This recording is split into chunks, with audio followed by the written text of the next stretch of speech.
నమస్కారం సార్. నమస్కారం. ఇది ఉద్యోగాలు ఖాళీ ఉన్నాయంట కదా సార్? నాకే తెలియదు, నీకేం తెలుసు? అంటే జనరల్ మేనేజర్ కదా మీరు, అందుకని మీకు తెలియదు. నాకు ఎత్తుక్కునే వాళ్ళకి మాకు కదా సార్ తెలుసుంటాయి. ఇదిగోండి సార్, అప్లికేషన్ ఇచ్చిపోదామని వచ్చాను సార్. బయోడేటా ఫామా? ఖాళీకి ఇచ్చేవేందా? నువ్వేం చేస్తున్నావు? ఎక్కడ ఫిలప్ చేసుకోరాదు? నీ చేత ఏంటి మమ్మీ ఎవడీడు? పేరు పండుగాడు. ఈడు కొడితే అసలు దెబ్బేదగలదు. పండుగాడా? ఇదేం పేరా ఇది? ముద్దు పేరు సార్. ముద్దు పేరు మొద్దు పేర్లు రాయరు ఇక్కడ. అసలు పేరు చెప్పు. వీర వెంకట సత్యనారాయణ అన్నవర ప్రసాద ఏడుకొండలవాడ వెంకటరమణ నారాయణ గోవింద శ్రీనివాస అలివేలుమంగ సమేత తిరుచానూరు గ్రామ దేవత గోవింద ఓం శ్రీ సచ్చిదానంద సద్గురు సాయినాథ్. అంతేనా? ఇంకేమైనా ఉందా? అంటే కాణిపాకం వినాయకుడిని మర్చిపోయినాను సార్ మా నాయనమ్మ, మళ్ళీ పెడతాను. పండుగాడే రాసుకుంటా. ఫస్ట్ చెప్పింది అదే నేను. తండ్రి పేరు సమరసింహారెడ్డి. తల్లి పేరు కడప రెడ్డి అమ్మా. కాదు, సతీష్ సక్కుబాయ్. వాళ్ళకి కూడా ఇస్తారు జీతాలా? వాళ్ళకి ఎందుకు ఇస్తారు? నా పేరు రాసుకుంటే నాకు జీతం ఇస్తున్నారు. వాళ్ళకి ఇవ్వరు, ఇక్కడ రాయాలా? రాసుకోండి. మనిషికి వచ్చినట్టు వస్తుందా మీకు? ఏంది కోపం? వయసు చెప్పు. అసలుదా certificate Lodha? అసలుదంటే?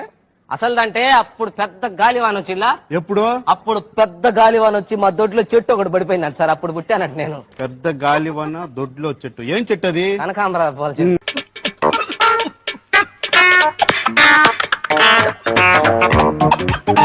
Address 2-22 divided by 222 into 2222 minus 22,222 plus 2,22,222 ఒక చొక్క 22,22,222 ఇంత నెంబర్ ఉంటుందా?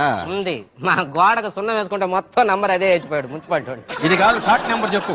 షార్ట్ నెంబర్ ఏముంది మాకు? ఇంకా డిష్ నెంబర్ చెప్పాలా? 165 వేసుకో. పెళ్ళయిందా? ఒకసారి మా అమ్మ నాయన చేశారు, రెండోసారి మా పక్కింటి వాళ్ళు చేశారు. రెండోసారి పక్కింటి వాళ్ళు చేసేది ఏంది? అంటే మన గమ్మునుండే క్యారెక్టర్ కాదులేండి సార్. నువ్వు కరెక్ట్ గా చెప్పకపోతే మూడోసారి నేను చేస్తా. వద్దులేండి, ఇద్దరితోటి ఆగలేక వస్తుంటా మళ్ళీ మూడు ఆమె నాకు. मस्त शेड जो नाही राणीला अप्पो कमला असा అనుభవం దేంట్లో? దేంట్లో? అంటే నాక పెళ్ళంట్రీ, మళ్ళీ ఇప్పుడు అనుభవం అంటుంట్రీ. ఒరే, ఉద్యోగం చేసిన అనుభవం రా. ఉద్యోగం అనుభవం అట్లా క్లారిటీగా అడగాలి సార్. దేంట్లో అనుభవం అనే? ఉద్యోగం చేసిన అనుభవం అని అడగాలి. అదే 12 hours ఎక్స్పీరియన్స్. అబ్బో, 12 hours ఎక్స్పీరియన్స్ తమరికా? ఉంచుకోలేక పంపించేశారు. ఏం చేసావు? చిన్న పొరపాటు, అదే పెద్ద పొరపాటు కూడా కాదు. చిన్న పొరపాటు చేస్తే ఎవరిని పంపిస్తారంట మేడం? తీసేశారు ఇక్కడ. మేమే ఉదాహరణ దానికి. ఏందో చెప్పు పొరపాటు. సైకిల్ కి పెట్రోల్ ఖర్చు 500 రూపాయలు. అది చిన్న పొరపాటు అదే కాదని తర్వాత తెలిసింది. ఉద్యోగం తీసేసినారు. తమరు ఏం చదువుకున్నారు ఇంతకీ? MBA అడ్మినిస్ట్రేషన్ చేద్దాం అనుకున్నా, చేయకూడదన్నారు. ఏమో, దానికి 10th క్లాస్ పాస్ కావాలంట కదా.